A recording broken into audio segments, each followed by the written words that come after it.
Chapter 6 of the Story of Dr. Dolittle. Polynesia and the King.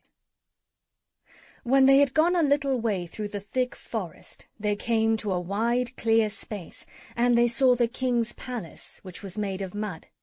This was where the king lived with his queen, Ermyntrude, and their son, Prince Bumpo. The prince was away fishing for salmon in the river, but the king and queen were sitting under an umbrella before the palace door, and Queen Ermyntrude was asleep. When the doctor had come up to the palace, the king asked him his business, and the doctor told him why he had come to Africa. "You may not travel through my lands," said the king.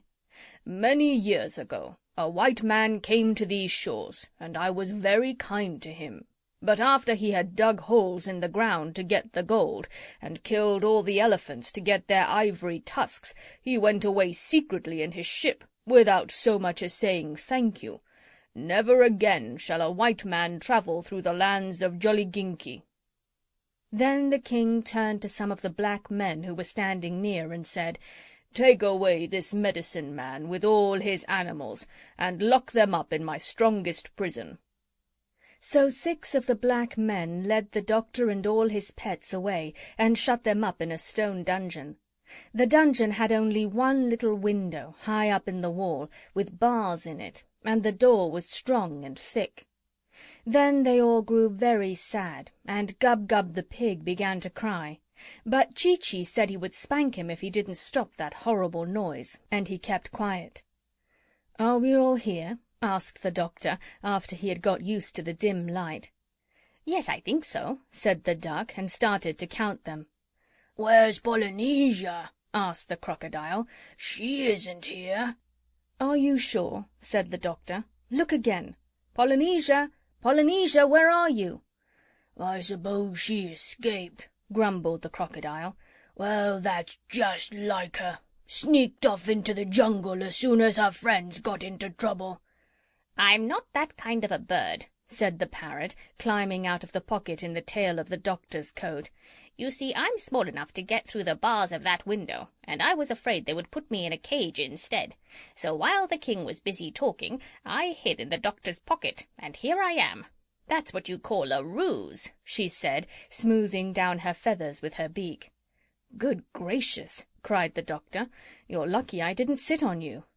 "Now listen," said Polynesia. "Tonight, as soon as it gets dark, I'm going to creep through the bars of that window and fly over to the palace. And then, you'll see, I'll soon find a way to make the king let us all out of prison."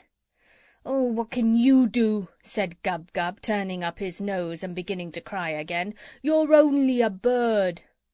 "Quite true," said the parrot. "But do not forget that although I am only a bird, I can talk like a man, and I know these people." So that night, when the moon was shining through the palm trees, and all the king's men were asleep, the parrot slipped through the bars of the prison and flew across to the palace. The pantry window had been broken by a tennis ball the week before, and Polynesia popped in through the hole in the glass. She heard Prince Bumpo snoring in his bedroom at the back of the palace. Then she tiptoed up the stairs till she came to the king's bedroom. She opened the door gently and peeped in. The queen was away at a dance that night at her cousin's, but the king was in bed fast asleep. Polynesia crept in very softly and got under the bed. Then she coughed, just the way Dr. Dolittle used to cough. Polynesia could mimic anyone. The king opened his eyes and said sleepily, "Is that you, Ermyntrude?" He thought it was the queen come back from the dance. Then the parrot coughed again, loud, like a man, and the king sat up wide awake and said, "Who's that?" "I am Dr. Dolittle," said the parrot, just the way the doctor would have said it. "What are you doing in my bedroom?" cried the king. "How dare you get out of prison? Where are you? I don't see you." But the parrot just laughed, a long, deep, jolly laugh, like the doctor's. "Stop laughing and come here at once so I can see you," said the king. "Foolish king," answered Polynesia. "Have you forgotten that you are talking to John Dolittle, M.D., the most wonderful man on earth?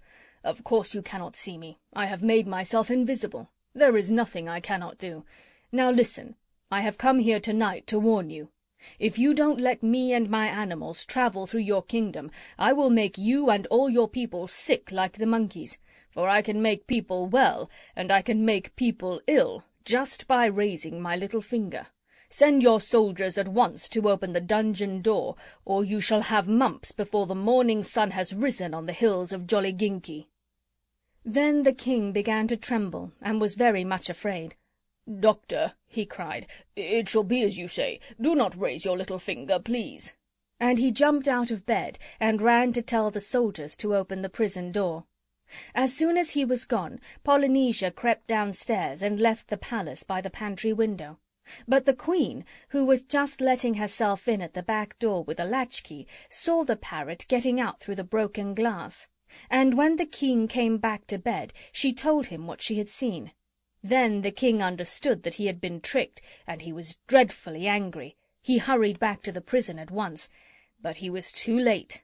The door stood open. The dungeon was empty. The doctor and all his animals were gone. End of chapter 6.